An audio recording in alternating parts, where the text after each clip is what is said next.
안녕하세요. 백두산 금융연구소의 백두산입니다. 10월 1일 화요일 아침 8시 48분입니다. 오늘 한국 증시는 휴장이라 오후 영상은 쉽니다. 미국 증시는 오늘 밤에 정상적으로 개장하기 때문에 내일 아침 영상은 정상적으로 놓고 합니다. 내일 아침에 뵙도록 하겠습니다. 미국은 상승 마감했고요. 유럽은 하락 마감했습니다. 유럽은 어젯밤에 특별한 악재가 있다기보다는 그 전날 워낙 많이 올라섰기 때문에 급등에 대한 피로감으로 조정이 나온 거다 보실 수가 있겠고요. 미국은 장중에 분위기는 안 좋았습니다만은 장 막판에 급격한 매수세가 좀 들어오면서 상승 마감을 했는데 이 윈도우 드레싱 효과인 것 같아요. 이 어제가 9월 마지막 거래일이었거든요. 그랬기 때문에 월말 혹은 분기 말 강력한 종가 관리의 효과, 윈도우 드레싱이 들어와서 미국 증시가 상승 마감했다라고 저는 개인적으로 보고 있습니다.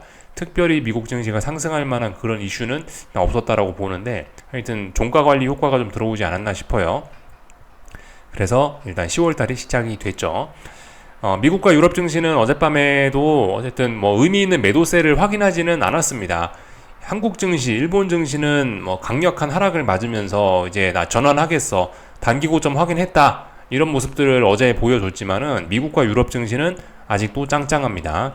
다만 상승 탄력이 둔화가 되었을 뿐이에요. 이따가 자세한 이야기 하고요.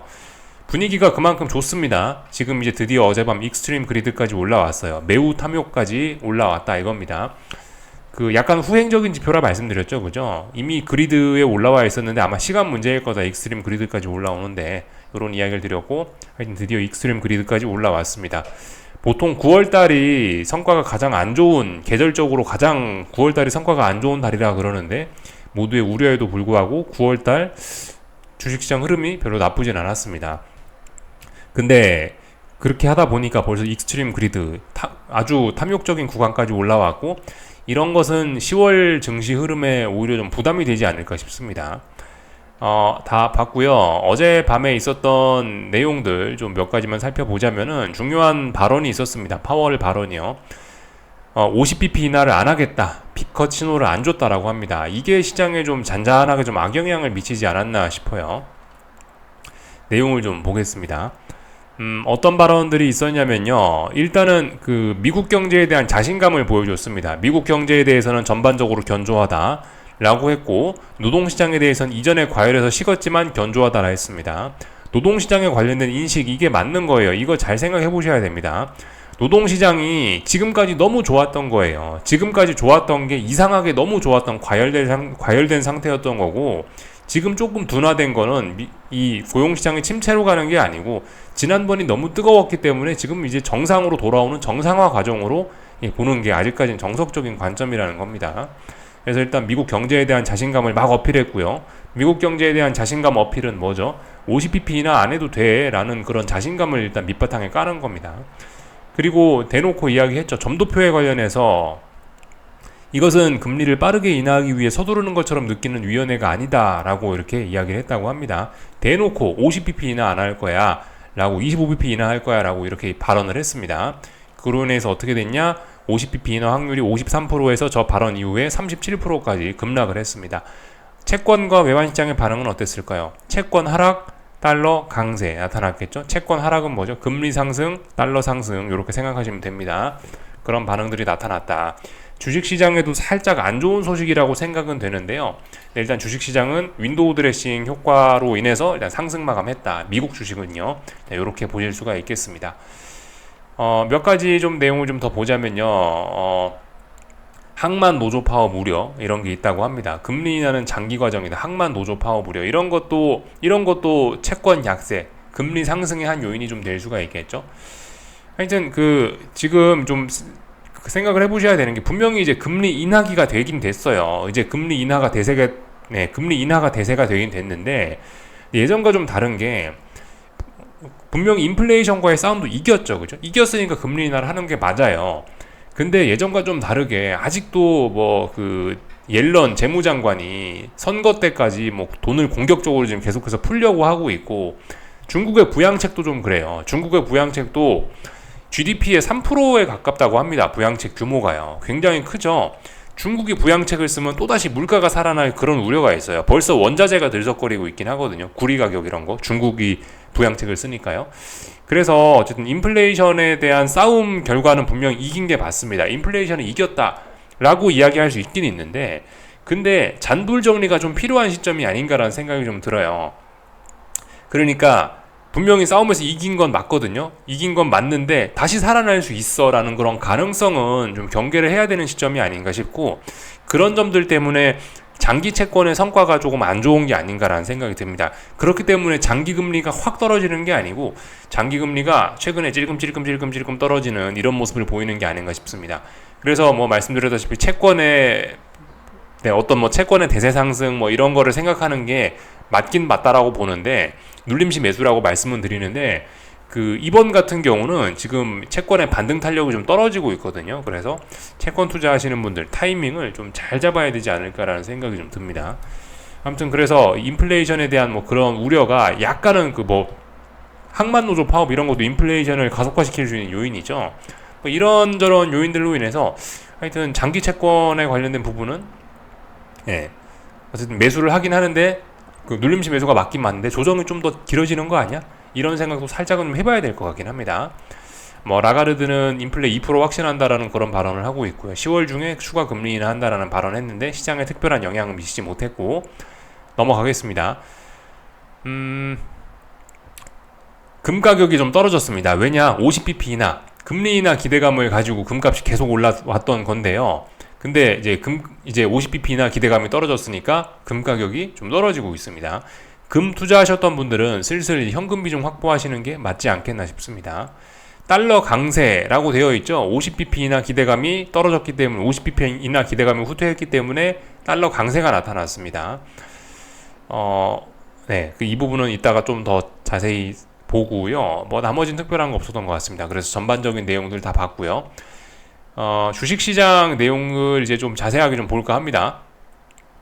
기술적인 이야기 좀 할까 하는데, 어젯밤 마감입니다. 이게 보시다시피 이렇게 움직였는데 애플이 좀 많이 올라가면서 나스닥이 좀 셌습니다. 나스닥이 좀 강했고요. 근데 전반적으로 뭐 금리 인하 기대감이 후퇴해서 그런지 상승 종목수 자체는 좀 부진한 그런 모습. 상승 종목수 절반, 하락 종목수 절반, 러셀 지수 살짝 약했습니다. 나스닥이 조금 더 셌죠. 애플 덕분에 나스닥이 좀 셌습니다. 특별히 다른 거 점검할 건 없었던 것 같고요. 그래서 좀 자세한 기술적인 내용을 좀 보자면요.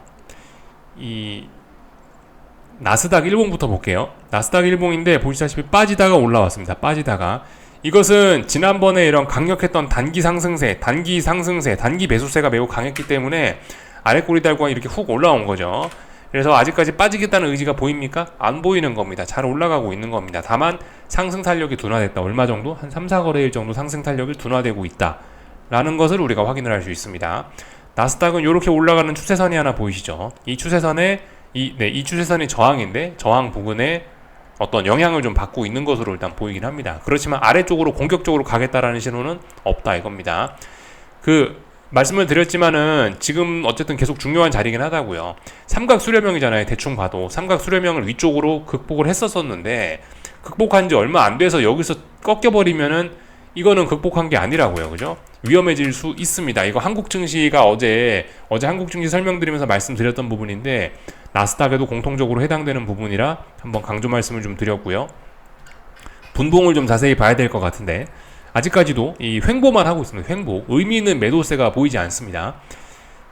그러니까 계속 말씀드리면 진한 오렌지 색선이 좀 중요한 라인인데, 이거를 죽이려면은 훅 아래쪽으로 빠져가지고 못 올라와야 되는데, 보시다시피 장중에 한번 훅 빠졌다가 금방 회복을 했죠. 아직 이 진한 오렌지색 선을 죽일 생각이 없다, 이렇게 볼 수가 있겠고요.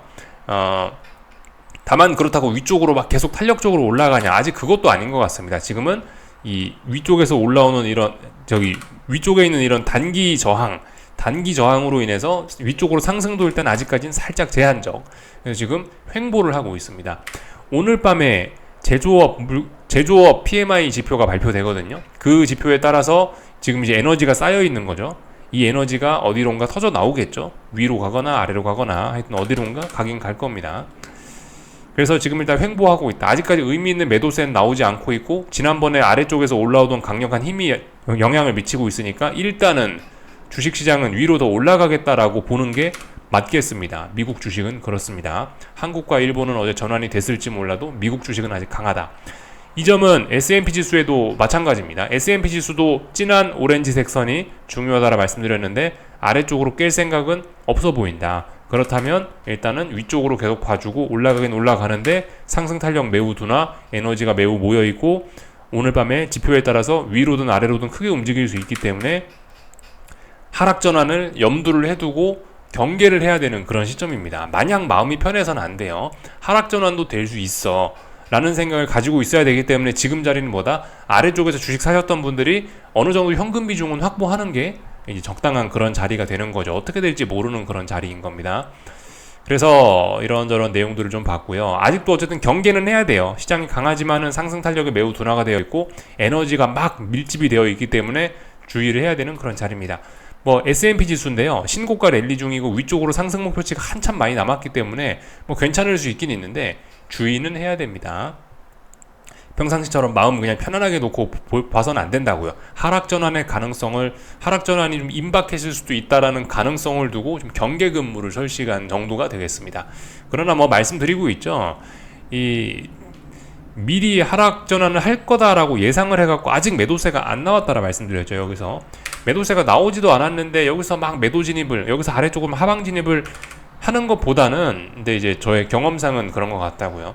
한번 매도세가 뭐 오늘 밤에 콩 쏟아질 수도 있죠. 예를 들어서 제조업 PMI가 발표됐다. 근데 어떻게 뭐가 마음에 안 들었는지 시장이 훅 하락을 해요. 그러면은 강력한 하락을 해서 이 주황색 선을 죽이겠다라는 의지를 보이면 훅 하락해서 이 주황색 선을 죽이겠다는 의지를 보이면 그러면 이제 앞으로 전환이 됐구나라고 생각하고 반등시 매도 전략을 이렇게 하는 게 맞다라고 생각을 해. 이게 좀 편한 것 같지. 여기서 아직 매도세가 나오지도 않았거든요. 근데 여기서 이제 하락 전환할 거야라고 하면서 여기서 인버스를 막 산다. 조금 좀 어려운 것 같더라고요. 개인적으로 그런 점은 좀 어려운 것 같더라고요. 일단 아직까지는 괜찮다. 아직까지는 괜찮다. 의미 있는 매도세 아직까지 안 나왔다 이겁니다. 이것은 유럽 증시에도 공통적으로 해당되는 내용입니다. 유럽 증시, 독일 증시인데 하루 그냥 급등에 대한 피로감으로 하루 하락한 거잖아요. 별 의미 없습니다. 이런 내용을 좀 봤고요. 뭐 여러 가지 종목들이나 뭐 이런 내용들 좀 간단하게 좀 살펴보겠습니다. 일단은 지수와 관련해서 변동성 지수 좀 살펴보면은 변동성 지수 어젯밤 하락했습니다. 왜냐하면 시장이 안정됐으니까 변동성 지수 하락했죠. 그렇지만 아직까지 눌림시 매수의 관점 주의해야 됩니다. 단기 바닥을 확인했고 위로 올라오겠어 라고 일단은 어떤 신호를 보여준 거기 때문에 경계를 해야 됩니다. 그 신호가 죽은 게 아니기 때문에 분봉에서 봐도 그렇죠. 분봉에서 봐도 중요한 라인을 돌파한 척했고 위로 올라가고 있고 이런 모습이면 뭐다? 눌림시 매수를 해야 되는 거다 이겁니다. 일단 뭐 어젯밤에 어느 정도 살짝 버티는 모습을 보여줬으니 눌림시 매수를 뭐 이런 데서 뭐 해주면 되긴 되겠죠. 어떤 뭐 기술적인 분석에 의하면요. 이런 데서 눌림시 매수를 하는 게 일단 정석적인 대응일 수 있다. 얘가 빅스가 변동성 지수가 살아나고 있으니 주식시장은 경계해야 된다. 그러니까 지금 마냥 마음이 편할 때는 아니다. 그렇게 말씀을 드린 겁니다. 그렇기 때문에 뭐다 주식으로 수익 보신 분들은 어느 정도 이제 현금 비중을 좀 확보하는 게 좋지 않겠냐 싶습니다. 그리고 반도체 지수 한번 볼까요? 반도체 지수도 아직까지 강합니다. 하루 정도는 이렇게 빠질 수 있죠. 아직까지는 강하고요. 얘도 마찬가지라고요. 얘도 이렇게 지난번에 삼각 수렴형이었는데 삼각 수렴형을 위로 극복했는데 극복하고 나서 지금 얼마 못 가고 있어요. 그렇기 때문에 주의해야 된다. 하여튼 오늘 밤에 저기 제조업 지표가 좀 중요한 영향을 미칠 것 같긴 합니다. 이래저래. 엔비디아인데요. 엔비디아도 아직까지 뭐 하락 전환을 하겠다 그런 신호는 아직까지 좀 잘 보이진 않습니다. 다만 위쪽에 저항들도 추세선들이 굉장히 많이 지나가고 있기 때문에 조금 좀 위험할 수 있다 싶고요. 애플이 어젯밤에 굉장히 강했죠. 애플이 굉장히 강했기 때문에 나스닥이 좋았다 뭐 이렇게도 볼 수 있겠습니다. 애플은 지난번에 위기 다 극복했죠, 그죠? 이런 내용들이 있었다 뭐 참고적으로 보시면 될 것 같고 이제 다시 이제 돌아와서요. 그 주식시장은 다 봤고 저기 채권시장하고 외환시장 좀 볼게요. 30년물 국채 선물 30분봉입니다. 보시면은 이런 모습이에요. 단기 바닥은 만들었어요, 분명히. 더 이상 이제 하락은 좀 제한적이다. 지금까지 채권은 조정받고 있었죠, 이렇게. 조정받고 있었으니까 조정이 일단 멈췄어요. 단기 바닥은 만들었어요. 물가지표를 보고 나서 탄력적으로 여기서 이 주황색 선을 살릴 줄 알았는데 주황색 선을 살리는데 실패했습니다. 결과적으로. 아이고, 그걸 지워버렸네. 어쨌든 이따가 다시 뭐 살리면 되고. 하여튼 그래서 그 선을 죽이는데 실패해갖고 지금 다시 아래로 다시 아래로 그 내려왔죠. 그러니까 주황색 선을 살리겠다라는 의지가 일단은 안 보이는 겁니다. 상승 탄력, 그러니까 아래쪽으로 단기 바닥은 확인했으나 위쪽으로 올라가겠다라는 힘이 안 보이기 때문에 어제 삼성전자 기억나시죠? 삼성전자 잠깐 차트 한번 볼게요. 참고 삼아서. 삼성전자처럼 될 가능성이 살짝 있습니다. 삼성전자 일봉입니다. 그죠? 단기 바닥은 만들었는데 위쪽으로 탄력적으로 올라가겠다라는 것도 확인했는데 그 다음날 뒤집더니 이렇게 훅 저점을 낮추면서 급락하잖아요. 이렇게 될 가능성도 있다 생각하시면 될 것 같습니다. 지금 약간 좀 그런 위기예요. 좀 주의를 하셔야 될 것 같긴 합니다. 그래서 지금 장기 채권이 아까 전에 그 뉴스 기사 보면서 막 말씀을 드렸는데 항만 노조 파업도 그렇고 인플레에 대한 잔잔한 우려 이런 것도 깔려 있을 수 있고 미국 경제도 아직 너무 좋고 더군다나 뭐 중국의 부양책 이런 걸로 원자재 가격도 올라올 수 있고 이런저런 점들로 인해서 물론 이제 지금까지는 보시다시피 이게 채권 선물이 장기 채권 30년 선물 일봉입니다. 지금까지는 굉장히 성과가 좋게 잘 올라왔는데 어쨌든 상승 탄력이 좀 떨어질 가능성이 있어요. 그래서 여기서 자칫 잘못하면은 삼성전자처럼 여기서 한 번 더 쿵 하고 잡아질 수 있다. 그래서 어쨌든 아직도 눌림시 매수 장기적인 어쨌든 이제 이 금리 인하기이기 때문에 채권의 대세 상승기가 왔다고는 생각을 합니다. 근데 지금 상승 탄력이 다소 둔화가 될 수 있다는 점을 좀 생각을 해봐야 될 것 같아요. 그래서 지난번과 다르게 지난번에 여기서 한 번은 굉장히 상승 탄력이 좋았었으나 지금 이제 지금 조정이 세 번째란 말이죠. 이번에는 약간 지금 상승 탄력이 좀 둔화가 되고 있습니다. 그래서 약간 채권 투자하시는 분들은 경계를 좀 하실 필요가 있지 않나 싶어요. 이것도요. 약간 경계. 오늘 밤이 좀 중요하죠. 오늘 밤이 제조업 지표가 발표되는데 지금 보시면 채권 시장이 힘을 모았다고요. 채권 시장이 30분 봉인데 보시면 옆으로 횡보하면서 힘을 모아놨잖아요. 이거 굉장히 좀 에너지가 어디로 터져나올지 모르기 때문에 주의해야 되겠습니다. 위로도 튀어나올 수 있고 아래로도 튀어나올 수 있고 제조업 지표에 따라서 그런 점들을 좀 경계하자 말씀을 좀 드려봤습니다. 지금 보시면은 근데 재밌는 게 이 나스닥하고 30년물 채권 선물하고 차트가 좀 비슷한 느낌이 좀 있지 않습니까? 물론 이제 과거는 달랐죠. 나스닥은 아래에서 위로 올라오다가 상승이 지금 둔화가 된 거고 30년물 선물은 위에서 아래로 내려오다가 하락이 둔화가 된 겁니다. 물론 근데 둘 다 횡보를 하고 있다라는 거예요. 횡보를 하고 있다는 게 중요한 건데 오늘 밤 이제 그 제조업 지표에 따라서 어떤 방향성이 또 다시 크게 나오게 되겠죠. 그래서 오늘 밤 제조업 지표가 좀 중요하다 이거고요. 근데 아무튼 여기서 지금 우리가 좀 생각을 해봐야 될 점이 좀 한 가지 있을 수 있는데 아무튼 지금까지는 이 채권과 주식이 반대로 움직였죠. 주식이 떨어지면 채권이 올라가고 채권이 떨어지면 주식이 올라갔습니다. 근데 저도 그럴 가능성은 좀 낮을 거라고 생각은 합니다만은 혹시나 둘이 동조화되는 게 아니야? 라는 생각도 좀 가능성을 좀 열어놔야 될 것 같습니다. 시장이 어떻게 될지는 잘 모르는 거거든요. 그러니까 무조건 주식이 올라가면 채권이 떨어지고 채권이 올라가면 주식이 떨어진다. 지금까지 그랬으니까 무조건 룰이다. 이게 법칙이다. 그렇게 고정관념으로 생각하시면은 또 뭔가 우리가 또 못 보는 게 생길 수 있으니까 일단은 지금까지는 이랬는데 혹시나 모른다.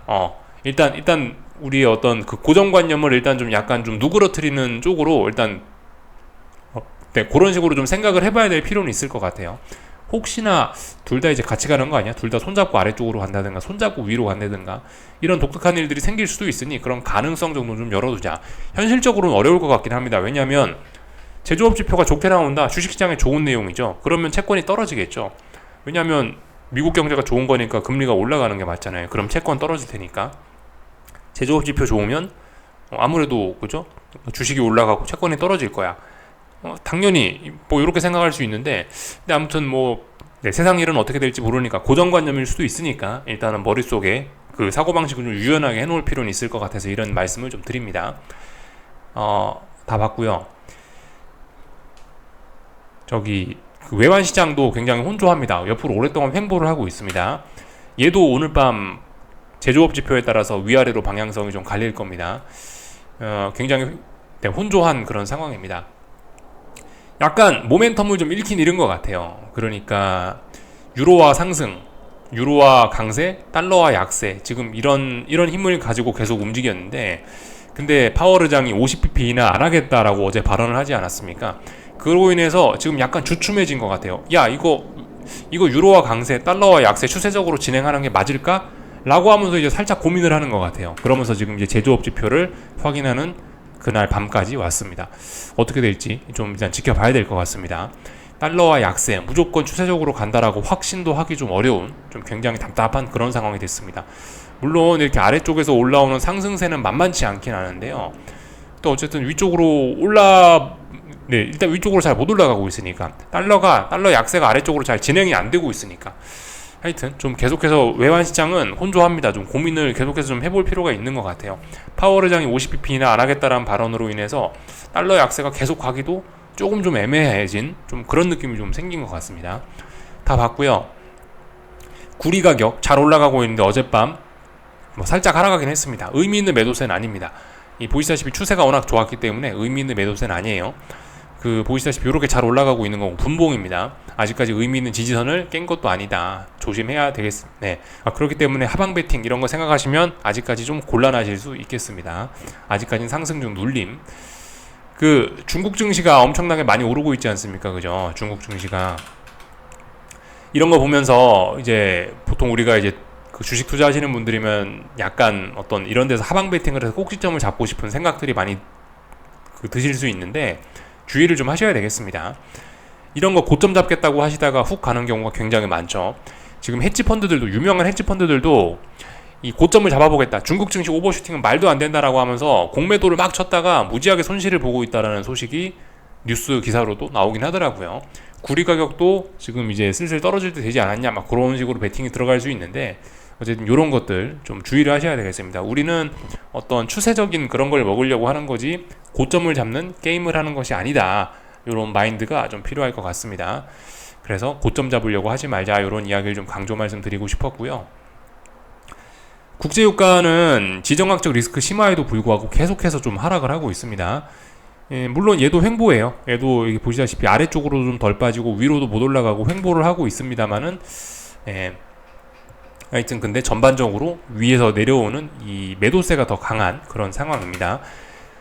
국제유가는 이 정도 범위 내에서 버티면은 세계 증시에 긍정적인 영향을 미칠 수 있는데요. 원자재 가격 안정으로 긍정적인 영향을 미칠 수 있는데, 근데 피크 잘못해갖고 65달러를 깨게 되면은 경기 침체 우려가 자극이 될 수 있습니다. 그런 점은 좀 주의를 하셔야 될 것 같습니다.